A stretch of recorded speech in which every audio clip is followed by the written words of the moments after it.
Hello, everyone, and welcome to another episode of the Rouge Rugby podcast, where we talk about real Canadian rugby. I'm Stu Hardy, joined as always by Derek Brissett. Derek, you were able to go along to the Arrows Academy game this weekend, held against the Atlantic Privateers.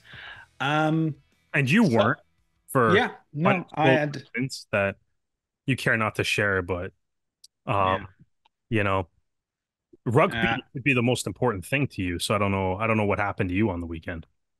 Well, I have a fiance, so she's effectively the boss, so what she says goes. Either way, That's not an excuse. I don't think listeners don't let Stu get away with this. There's plenty of people that have fiancés, husbands, wives, yeah. boyfriends, girlfriends, relationships of all kinds that Hmm. still attend rugby games when That is true, tomorrow but the mark. sometimes you gotta make prior commitments and stick with them. If the expression "happy wife, happy life." I think everyone is aware of that. She's not your wife yet. You just call her fiance. So like, Yeah, not yet, but give it time. Anyway, you were at the game, and what I'm did? worried about making my girlfriend upset. So, Well, there you go. That's why she's girlfriend and not fiance. maybe yeah, she'd probably say no. Yeah, it's fair enough. Anyway, so first of all, what was the grounds like? Because this was held at a private school, wasn't it? Oh my God. The ground honestly is like the first thing I noticed. Now, um, like okay, so this game is on YouTube now. By the way, if you Okay. if, um if you haven't had the chance to watch it and you would like to watch the Arrows Academy versus Atlantic Privateers game, it is on YouTube. It's on the Toronto Arrows TV. It's on the old the official Toronto Arrows YouTube page has been revived for this game. So you can go check that out if you want. Which I would recommend doing, like support, grassroots level, I guess, Canadian rugby.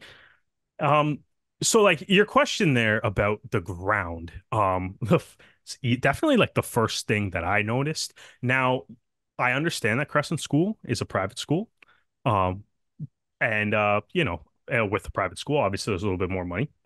But I couldn't help but think to when I started playing rugby when I was in high school, and our field was probably 70 to 70 to 75 meters long, which included the in goal areas, by the way. Uh, Hmm. the school board was very reluctant to allow us to actually play home games there.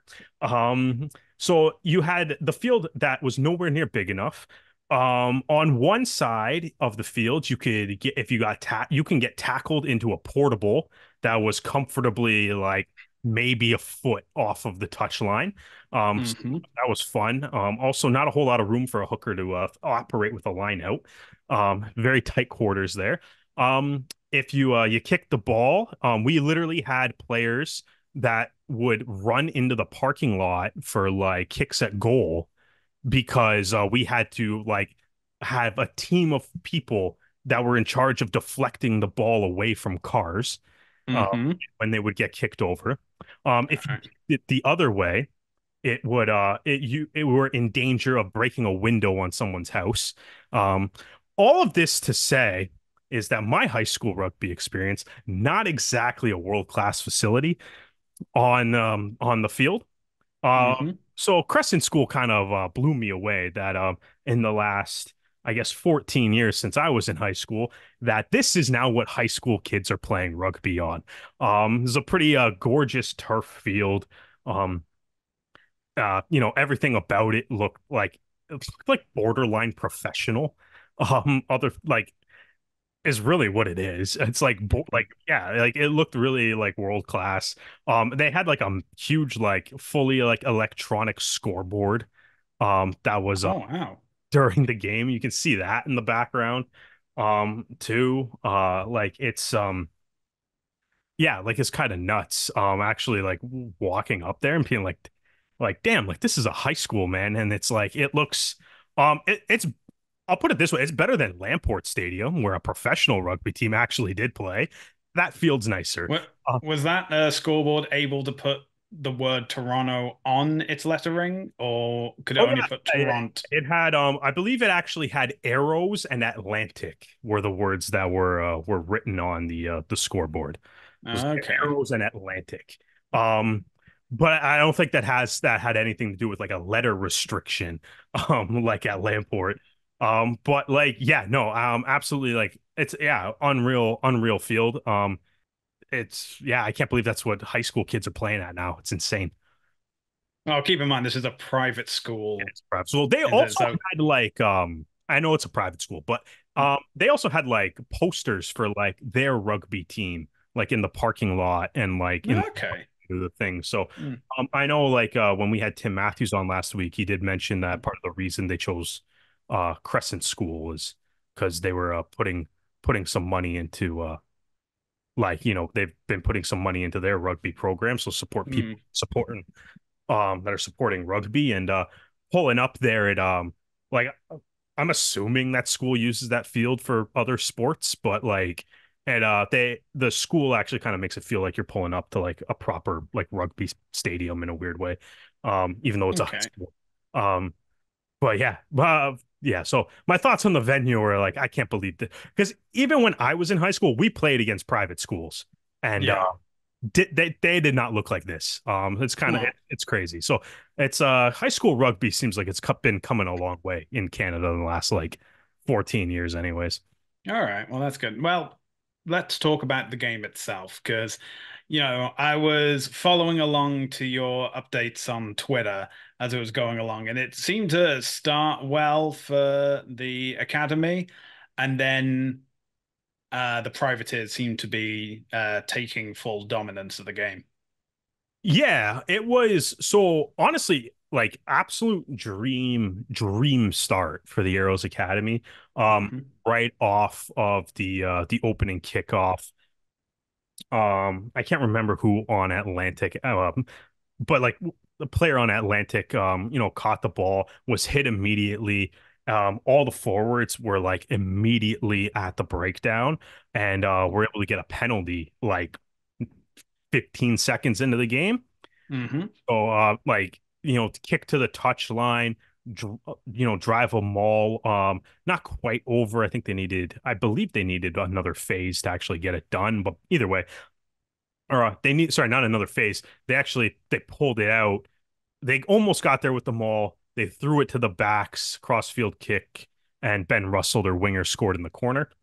Um, so it was a nice play, and it's like that's a dream. It's a dream start, right? Like we're Yeah. like I don't even like maybe a minute, like a real time minute, like can't came off the clock there. Like it was really quick. The privateers like I don't want to say kind of look rattled or anything, but like they definitely I don't know if they were expecting like that sort of like physicality right off the bat from the arrows. It kind of like, they seemed like they were kind of, you know, not quite like, we've Yeah, definitely not how the script yeah, was we've supposed to heard go. coaches talk about like, starting on time and stuff, and it's like and it looked like, the arrows were definitely ready to go, came out guns blazing on that.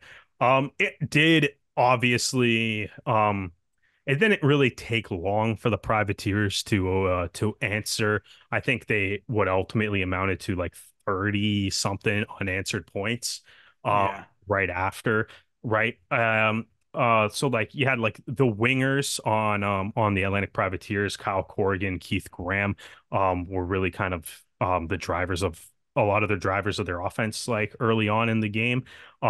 Both anytime either one of them touched the ball, they looked incredibly dangerous with ball in hand. Hmm. Maybe helped a little bit like one thing I think I would recommend people doing the Arrows, the Rugby Academy. If you go to rugby I believe you go to The rugbyacademy.ca, I believe is their website. yeah. So rugbyacademy.ca. And if you kind of go to that website, there's actually a therugbyacademy.ca. That's what it is. But if you go to their website, there's like you can join like their email list, and Hmm. they actually emailed out like a pretty good update or like recap of the game with some stats and stuff. But like one of their takeaways was like the like posture going into tackles and stuff, like coming in too high, where the, arms, shoulders, everything is right. Hmm. Was kind of like one of their points that's made in this email here. Um Okay. right, and it's like the wingers on the Atlantic Privateers especially were kind of able to take advantage of that, right? Shredding some tackles, moving their way up the field. And they had some, like, a lot of the tries that Atlantic scored. They do have like the standard, set piece maul tries and some tries off a scrum. Those are obviously there, but they did get a lot from just like, running the ball and like cutting through the Arrows defense. Which Yeah. is definitely something that, the Arrows team that was at this game was just super young. I think they said their Yeah. average age was like 20 or whatever. Yeah. Like Yeah. That's insanely something that young.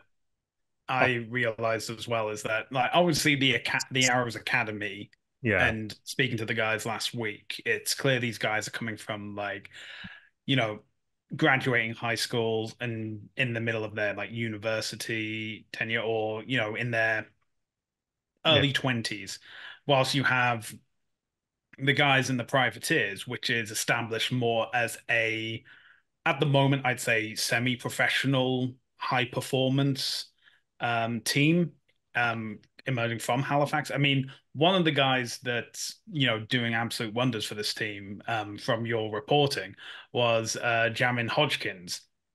And to put that into context, is that he's currently studying at Cardiff Met University, and I don't know if he's been playing for rugby for Cardiff Met itself, which has been, he's been playing for he's playing for someone Bridgend. over there. Yeah, yeah, yeah. He's been playing Yeah. over there. Yeah, Yeah, so he's been playing in Wales. He's been playing in a yeah, country that has a deep ingrained rugby culture. He's been able to play in the team. It was actually announced today that his short-term contract has concluded with the end of the season.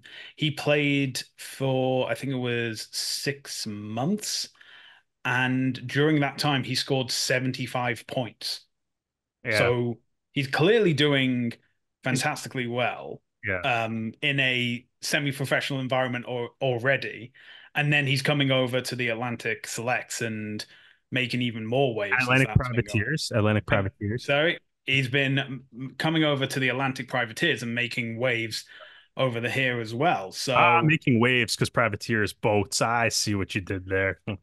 see, But witty repartee. That's why you get a La Rouge Rugby. yeah, But yeah, but then you realize that if that's the caliber of player that's playing for the privateers, then that's the standard that has to emulate. And obviously, it's the same thing of, you know, having um any academy face a semi-professional outfit. It's that difference, that step up in, you know, time spent playing together, availability, physicality, those kind of things. So, maybe from outside the perspective, this was what Jamie Cudmore was saying last week. It's not about winning, it's about doing the things that you need to do and doing them right. Now, obviously, you've mentioned that they've highlighted that the posture and tackling is something that needs looking at.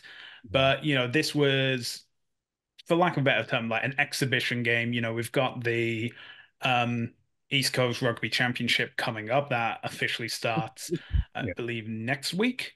And Was this not oh, technically part of the East Coast Rugby Championship? no, because the Privateers are part of the Eastern Conference of the East Coast Rugby Championship, Right. and I missed the Arrows are in their conference with Rugby Quebec and the New England Independents. right. So this is just an exhibition game, I believe.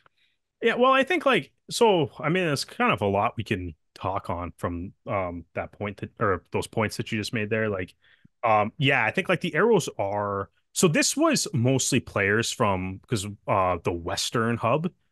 uh Mm. the team, right? Are so that's just mostly those players.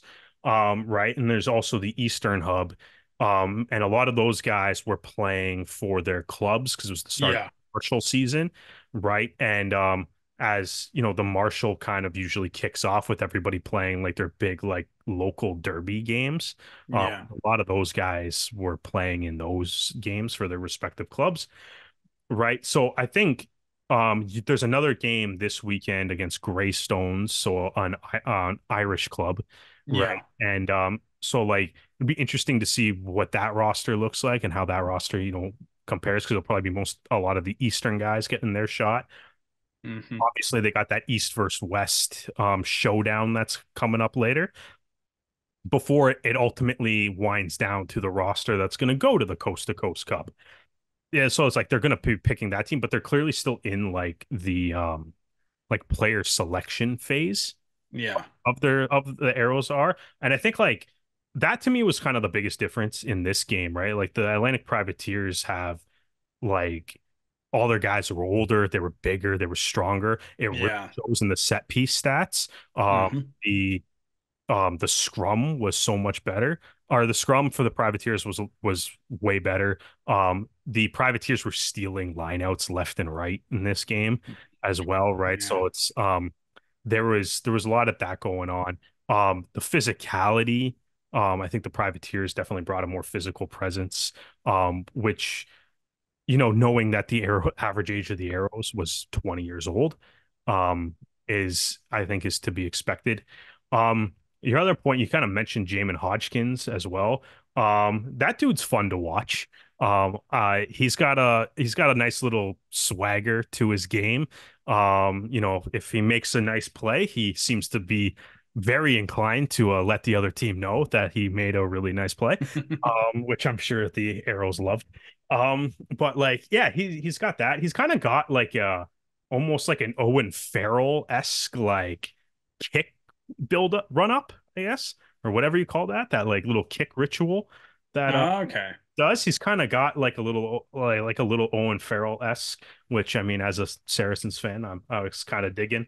But yeah, man, he plays with a little bit of swagger. It's definitely a player to watch on the team. And I mean, like, knowing that Canada needs fly halves, it's nice to see some Canadian fly halves playing well.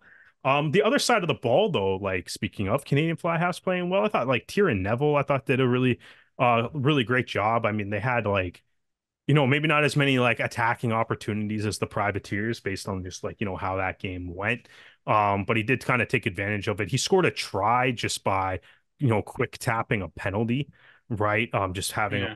like, seems like he's got some like high game IQ, made some really nice plays. So I think like that was kind of, I think also a really positive thing, um, for them too. And I mean, it's interesting because the privateers obviously were able to run up the score a little bit. They did not start either half very well at all. One of Mm. Jack Morris got a try for the arrows again within like maybe like 2 or 3 minutes of the second half beginning as well, right? So like they didn't start either half very well, but I think just they were able to obviously overcome those poor starts to the halves. But um it'll be interesting like to see because obviously the Arrows are the defending Coast to Coast Cup champions. Hmm. Pretty decent privateer side came into Toronto and you know steamrolled the Arrows Academy, who isn't quite done finalizing their roster for the Coast to Coast Cup. So it'd be interesting to kind of see how that does shape up when we get to the Coast to Coast. Yes, Derek, as you mentioned, the Coast to Coast Cup is expanding. We're now having four teams for the 2024 edition, and they are the Atlantic Privateers, who are the hosts. We have the Arrows Academy as the defending champions. We have the Prairie Fire, who the Privateers mentioned a few weeks ago they would be joining. Also, the Calgary Mavericks joining as well. The Fire and the Mavericks, two brands from the former Rugby Canada Super League, coming back into competition again. Interesting enough, no team from BC this year, but that is just one of the things you have to do. I mean, Also, the Coast to Coast Cup is now sponsored by Admiral Insurance. I am loving these nautical themes for anything in Halifax at the moment. I Um, think that's just the city of Halifax. I think everything's nautical themed out there. Hey, if it works, it works. I'm not complaining. But the format has changed as well. So instead of having three games with, um, the Atlantic privateers, then the selects getting the benefit of having the most time between games, um, we're now doing two semi-final games and then the final and the bronze final, I guess. Mhm. So on June the 19th, you have the Calgary Mavericks facing the Arrows Academy at 4:30 p.m. These are all Atlantic time. And then the Privateers hosting the Prairie Fire at 6:30 p.m. and that'll be held at the Admiral Club. And then on Saturday, June 22nd, the Cup moves to the Wanderers ground and they will have the final at 5 p.m. And it says that will be streamed live on the Rugby Network, and then the consolation match at 7:30 p.m. So it's very interesting that they're having the final before the bronze final, because normally it's the other way around. But I'm not the tournament organizer. I don't know what commitments they have to give. It says it's streamed live on the Rugby Network, so it may be because of like streaming issues or booked time or whatever. They have to have the final on first, or it could just be a scheduling error and they actually meant to say bronze final at 5 and championship final at 7:30.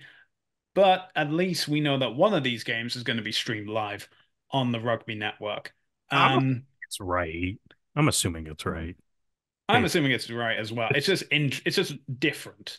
yeah, it's a little unusual to do it first, but I think like as you said, we talked about this before coming on the show. There is an Mm, MLR game that conflicts with that 7:30 time slot. that is true. And I know you did mention that it's on FS2, but that would only be in the States. So if it's in Canada, it's here. So maybe they're trying to, it's on the Rugby Network. So I mean, I don't And know. it, Maybe they're trying to yeah, avoid a scheduling conflict with an MLR game with the final, right? yeah, and it is NOLA versus Canada South. I mean New England. So, Oh, so maybe they're getting that Canadian representation. that's a like that's also an interesting point though too. If it so New England is playing because like the East Coast of Canada, I think in like I don't really know who the rugby fans out there are cheering for.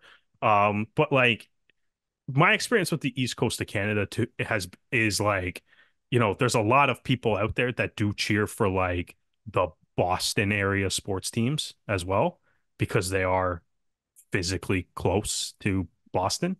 Yeah. Right. So it's like, in the NFL, obviously you would have like the Patriots. I think like, some people might cheer for the Red Sox. People that you don't like cheer for the Bruins.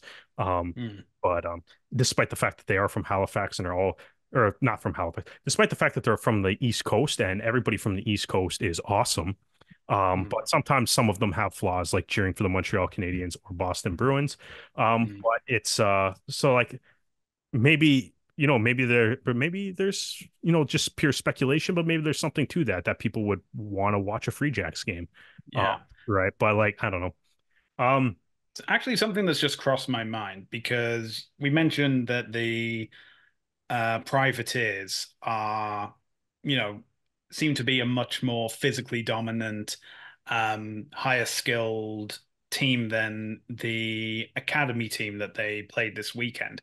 But the Coast to Coast Cup is taking place between apparently June 19th and June 22nd. yeah. But the first of the Canadian men's test matches is on July the 6th. So maybe that some of the guys like Jamin Hodgkins get picked up by Rugby Canada to be in that expanded training squad before the international test. So it could be that when the privateers hosting the Coast to Coast Cup, maybe they're not as at full strength as they were, say, for this game.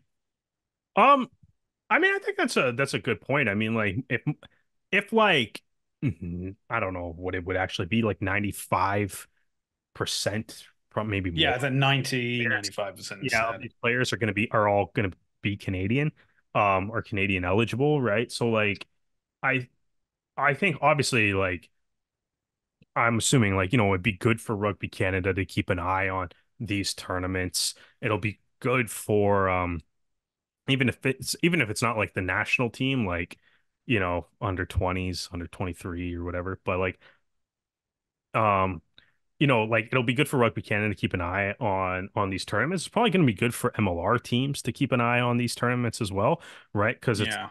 you do have guys that are going to school right now and therefore could be eligible for the college draft, right? So um Yeah. that's something to kind of keep an eye on when with all these tournaments popping up with this tournament, East Coast Rugby Championship, the Vancouver Highlanders and their Rugby Players Challenge and all that, right? Like those are tournaments that I think like um, you know, MLR scouts will probably want to be keeping an eye on too. And similarly, like the Rugby Canada, I'm sure is keeping an eye on them because I think that's ultimately kind of what you want, right? Is we want players that have an interest in playing at an elite level of rugby, um, Mhm. getting more games, right? And this is what, the Coast to Coast Cup, the East Coast Rugby Championship, um, games such as the Arrows Academy versus Atlantic Privateers, or, any of these other games that the Arrows are playing, like against Greystones next week,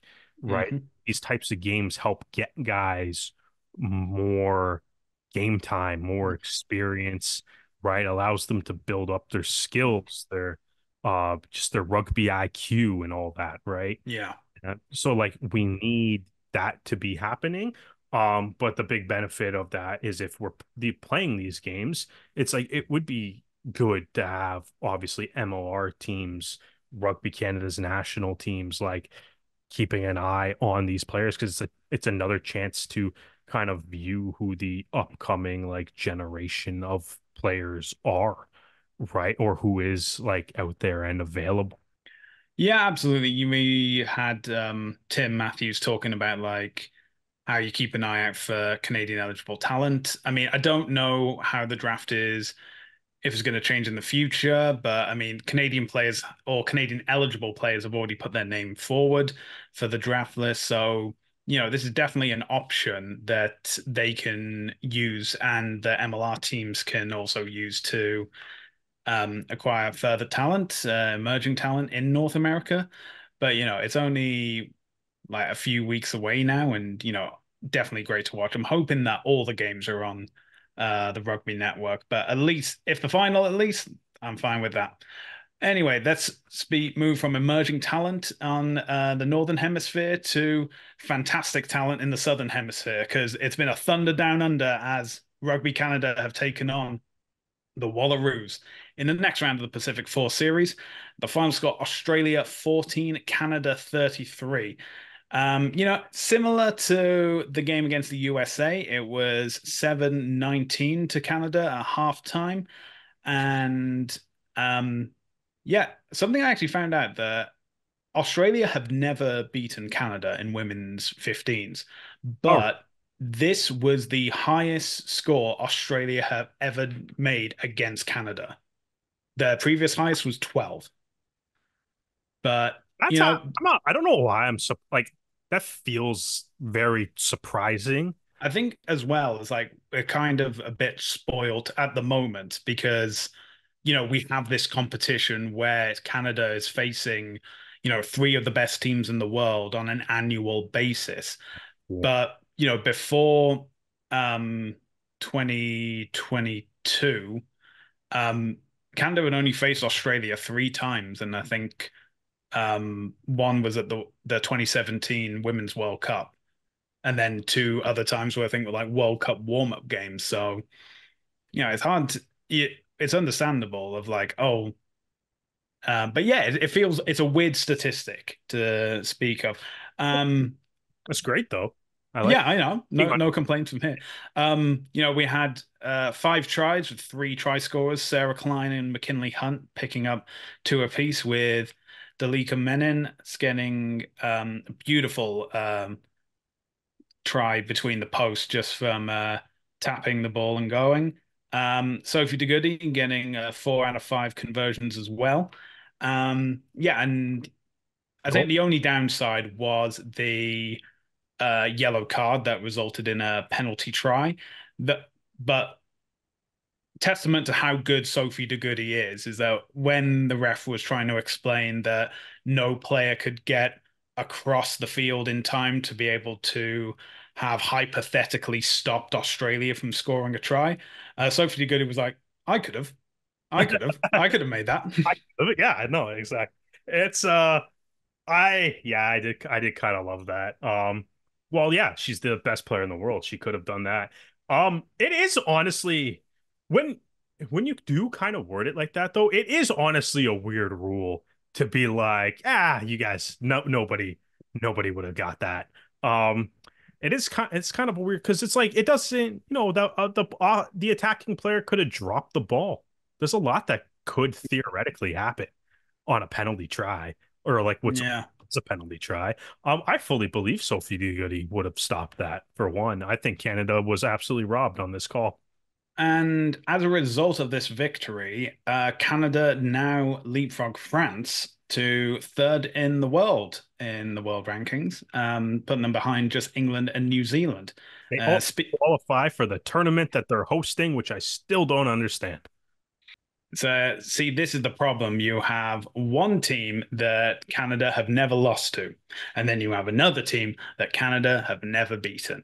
But, I think it's one of the things that, as time progresses, as these teams get more time playing against each other, eventually one of those statistics is going to fall. And, you know, regardless of where you stand on it, it's going to be better for rugby as a whole as a result.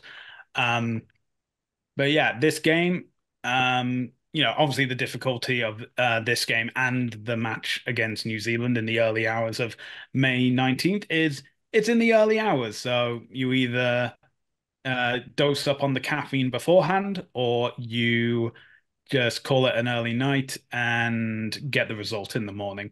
I do appreciate TSN doing a full match replay on TSN1 the next day for the Australia Canada game. I thought that was pretty cool. It did that for the USA game too. They had a full match replay at a different time slot during that on that weekend as well. So that's even though that game kicked off at a normal time, they still did it. So it's nice that TSN is still putting these games on air like at a reasonable time through replays and stuff too. I think it shows a little bit of a commitment to women's rugby and the importance of putting them on like a high stage as well Yeah, absolutely. or a bigger stage. And one thing that needs to be mentioned is that Squidge Rugby put out a tweet saying that, because Sophie De Goody is what the best player in the world, we forget just how talented this team is. To which our response is, who's we? We've known how great this team is, Sophie De Goody there or absent. We've seen like the fantastic talent that's on display in this women's team. We've been reporting on it all the time. And, it is, I mean, obviously having the best player in the world is great, but, one player doesn't make a team. We've had, congrats to Alex Tessier on getting her 50th cap. And, we're hoping that we can announce the new highest cap women's Canadian player of all time when the New Zealand game comes around. But we're not gonna jinx it just yet. So we'll leave that there. But again, congratulations to the women's team. Congratulations on securing a qualification for WXV1 that you're also hosting. That would have been very embarrassing. Otherwise, the most Canadian rugby thing to have happened. We've got a tournament. We're not taking part in it. But as I mentioned, That the good game against the Black Ferns will be held in the early hours on May 19th. Full details to be released, but likely a replay on TSN. Now let's move on to the men's under 20s because they've got their global competition coming up or the qualifier for it with the World Rugby Trophy. 36 players have been invited to a 4-week training camp. and that is in preparation for the World Rugby Trophy qualifiers between Canada and the United States. Games will take place on June the 1st and June the 6th, with the aggregate winner going on to the World Rugby Trophy to be held in Scotland. You know, but unlike last year, where both games were held in the United States, this time round, both games are being held in Canada. 36 players, a 4 weeks high intensity training camp. Yeah, and yeah, I think it's going to be a very interesting game. It's the first opportunity for Christian Esterhuizen to lead the U20s in global competition. I think the game on June the 6th is at Starlight Stadium. And yeah, obviously last year failing to qualify and that really put like a dampener, but absolutely hoping to see the emerging talent, a lot of guys from like the Pacific Pride taking part in this as well. And yeah, I think this is going to be a great opportunity for guys to step up and hopefully qualify and make that tournament in Scotland. Hmm. Yeah, man, it's I mean, I think it all kind of ties into everything we are talking about earlier. Like it's great to see the younger players getting more and more opportunities and stuff, and the men's U20, like the World Rugby Trophy qualifiers, is another chance for to get some experience at an elite level, right? And it's all good things happening, and seems like it's all good things kind of happening for developing Canadian rugby players right now. Yeah. And now onto an initiative proposed in conjunction with the senior men's 15s is that for every adult ticket bought for one of these game for the game against Scotland and I believe the game against Romania, a free child's ticket is included as well for every child in Ottawa.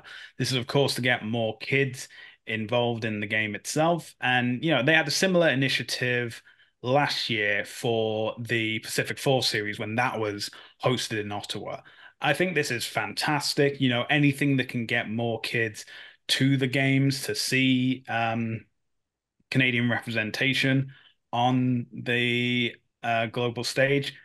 Admittedly, this is up against Scotland. This is a team that is severely They're pretty going good. to outmatch Canada. Yeah, they're pretty good. They did pretty well in the. So what do they got on there? Some dude named Finn, um, a inferior like Kirkland version of Vandermerver, uh, Yeah, and that's about it, right?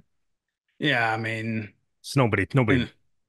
no, no one big, no one special. I mean, what did Finn Russell do? Just play in France for a couple of weeks and then went to Bath. And who's good that plays for Bath? Really? Come on. I mean, No one. well, It's well, we'll see. Obviously we don't know who's actually in the squad as of yet, but well, hopefully that those decisions can be made. And yeah, if you're in the Ottawa area and you want to go along to these games and you want your kids to come along, well, good news, they'll be able to come along for free now. Yeah, a perfect Saturday, I think, in my book. yeah. I like. And I'm not a kid anymore, but kid at heart. Can kid at heart get free tickets? I don't know. Well, I think we should look into it and define Ottawa region. By Ottawa, do they mean slightly west of Ottawa, all the way to the Golden Horseshoe? Would that be possible? They need to iron out these details, and we'll find out for sure. Anyway, let us move from Ottawa to another capital, Madrid, because the final round of the sevens happened, and that means that the big grand final will be taking place in Madrid at the end of this month. So the results from the Singapore Sevens is that the men finished 12th again, and the women finished 7th. As a result, the men we kind of knew already are in the relegation pool, and the women will be in the championship pools. It was announced last week that the women will be in Pool A of the championship pools, and they will be facing I say facing. The structure of the competition hasn't really been announced for the championship pool yet. All we know is that their pool consists of themselves, the USA, New Zealand, and Great Britain. The men's pool cannot be announced as of yet because the Challenger Series hasn't finished. That will be concluding this weekend. And Derek, I don't know if you've been paying attention to the Challenger Series at all, and the big drama is with Hong Kong and Germany. So in the first round, Hong Kong didn't do that well. I think they finished like 10th or ninth, really low down, and Germany finished in I think it was like third or fourth. And Right. then in the second round in Montevideo, it was a complete reversal of fixtures. Hong Kong finished high up. I think they finished second, and Germany finished like 11th or 10th. And as a result, they are now both on the same points, but Hong Kong are ahead, I think, on like try difference. It's, really let me get the actual numbers up. Yeah, in the first round, Hong Kong finished seventh, Germany finished fourth. And then in the second round, Hong Kong finished runners up, whilst Germany finished with 12 points. So they are both on 26 points at the moment, but Hong Kong just ahead. I guess it must be because they have higher overall finishing with that second place finish against Uruguay in Montevideo. But the final round is taking place in Munich. And at the moment, it is wide open. Uruguay, Kenya, Chile. Uruguay and Kenya on 36 points, Chile on 32, and then we have Hong Kong and Germany on 26. And then, eking out with the potential to get in are Tonga and Japan. Tonga on 18, Japan on 15. And we have Uganda on 14. I think Georgia is on 10. Unless something goes really wrong, I think Uganda and Georgia are just out of it. I think Japan, who's currently in seventh, may have an option, if they finish high enough, but they finished, I think, sixth in the first round and they finished 10th in Montevideo. So it's not looking too good for them. But yeah, definitely the big drama is going to be between Hong Kong and Germany, who are currently on the same points, and it's just going to be who finishes higher out of those two. Yeah. Yeah, no, it sounds I mean, I like the relegation pool, I think it's like no matter who gets there, it's gonna be like that's gonna be wild. That's probably gonna be more entertaining than the actual finals. Relegation games are are intense. So Um, if anything, for last year has told me when Canada and Kenya were in that relegation game, after Kenya beat Canada earlier in that final in the tournament, and then you have that game, and it's just like Kenya just trying at the last second just to interrupt play, but Canada just able to kick it out and yeah. secure their place for this year's competition. And Yeah, I let's not forget too, Kenya beat the Blitz box this year. that yeah, that is absolutely true. It's going to Yeah, be the next tournament that Canada's the men's team has to go to is the Olympic repechage. So you got to yeah, and they got to defend their spot in the World Series and then go and try to win a spot in the Olympics. So it's gonna yeah. be It's it's a tough. backs against the wall to say the least. Yeah, All right. And now we'll bring it back to Canada, back to BC and Vancouver with the Vancouver Highlanders. They've had new additions to their squad and their reserve squad. On the reserves, they have signed George Wallen and Asfan Saeed. And in the main squad, they have Shaba Shibudze from Georgia and Relmu Wilson Valdez. And I believe that now takes the Vancouver Highlanders to their 25 players for their squad. However, with Paul Cellini having to drop out, I don't know if they'll add another player, if they'll move someone from the reserve squad, but you can keep up to date with them on the Vancouver Highlanders social media pages, both on Twitter and Instagram. And if you enjoyed this episode, be sure to check out more as well as our written pieces at therougerugby.ca. You can also find our podcast on Spotify, S4P, and Apple Podcasts. We have our YouTube channel at the Rouge Rugby. Make sure to hit the bell notification and stay up to date with all our videos. We're also available across social media, including Facebook, Twitter, Instagram, TikTok, Threads, all at the Rouge Rugby. Derek, where can people find you on social media? At Brissette the Jet across all social media networks. And you can find me across social media at Hardman, spelled H4RDMAN. Well, that's where we're going to end this episode. Derek, thank you for joining me, and thank you all for joining us for another episode of the Rouge Rugby Podcast, where we talk about real Canadian rugby.